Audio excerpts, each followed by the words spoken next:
Hi అండి. నమస్తే. Welcome back to my channel Sai Manusha vlog. ఈరోజు మన వీడియోలో రెసిపీ వచ్చేసి నాటుకోడి పులుసు. ఈ కర్రీ చాలా టేస్టీగా ఉంటుంది. అలాగే చాలా సింపుల్గా చేసే ఈ కర్రీని పర్ఫెక్ట్ టేస్టీతో తిన్న కొద్దీ తినాలి అనిపిస్తుంది. మరి నాటుకోడి చేసే సింపుల్ ప్రాసెస్ ఏంటో చూసేద్దామా? ముందుగా ఒక బౌల్లోకి నాటుకోడి ముక్కలను చిన్నగా కట్ చేసి తీసుకుందాం. ఇక్కడ నేను 1.5 kg తీసుకున్నాను.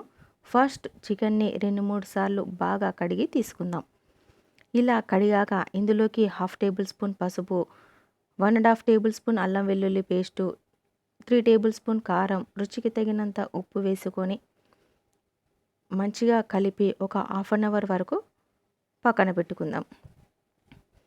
ఇక్కడ నేను చికెన్ని గిన్నెలో ప్రిపేర్ చేస్తున్నాను. మీకు కావాలంటే సేమ్ ప్రాసెస్ని కుక్కర్లో అయినా చేసుకోవచ్చు. ముందుగా స్టవ్ ఆన్ చేసి గిన్నె పెట్టుకొని అందులోకి 4-5 టేబుల్ స్పూన్ ఆయిల్ వేసుకోవాలి. ఆయిల్ వేడయ్యాక మనం కట్ చేసి పెట్టుకున్న ఆనియన్స్, పచ్చిమిర్చి వేసుకొని ఫ్రై చేసుకోవాలి. ఈ ఆనియన్స్ గోల్డెన్ కలర్లోకి వచ్చాక మనం మ్యాగ్నేట్ చేసుకొని పెట్టుకున్న చికెన్ను వేసుకోవాలి. హై ఫ్లేమ్లోనే ఇలా కలుపుతూ 2-3 నిమిషాలు ఫ్రై చేయండి.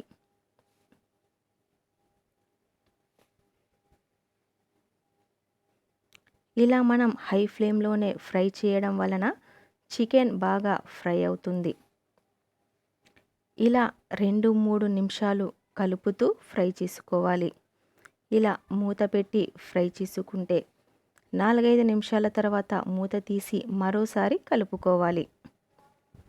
ఇలా కలపడం వలన మసాలా అనేది చికెన్కి మంచిగా పడుతుంది.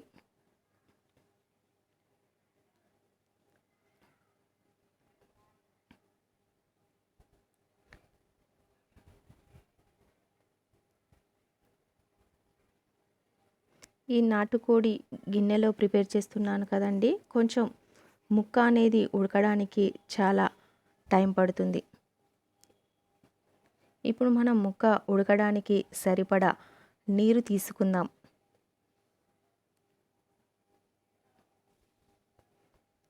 ఇలా నీరు తీసుకున్నాక ఒకసారి బాగా కలుపుకొని హై ఫ్లేమ్లోనే మూత పెట్టి ఉడికించుకోవాలి. మధ్య మధ్యలో మూత తీసి కలుపుకోవాలి. గ్రేవీ అనేది కొంచెం థిక్గా ఉన్నప్పుడే మనకు గ్రేవీ కన్సిస్టెన్సీ ఎంత కావాలో మనకు అంతా ప్రిపేర్ చేసుకోవచ్చు. ఇలా మనకు కొంచెం గ్రేవీ అనేది ఎక్కువ ఉంది అనుకుంటే మరో 2-3 నిమిషాలు హై ఫ్లేమ్లో పెట్టుకుంటూ ఫ్రై చేసుకోవాలి. ఇప్పుడు ఇందులోనే కొంచెం కొత్తిమీర తరుగును వేసుకొని మరోసారి మూత పెట్టి ఒక 2 నిమిషాల వరకు కుక్ చేసుకోవాలి.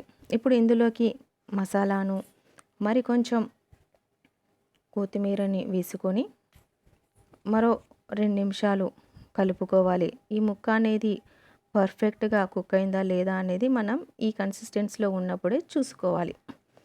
ఇప్పుడు గ్రేవీ అనేది మనకు థిక్నెస్ ఉంది కదండి. ఇప్పుడు స్టవ్ ఆఫ్ చేసి సర్వింగ్ బౌల్లోకి సర్వ్ చేసుకోవడమే అండి. చాలా టేస్టీగా ఉండే నాటుకోడి పులుసు రెడీ అవుతుంది.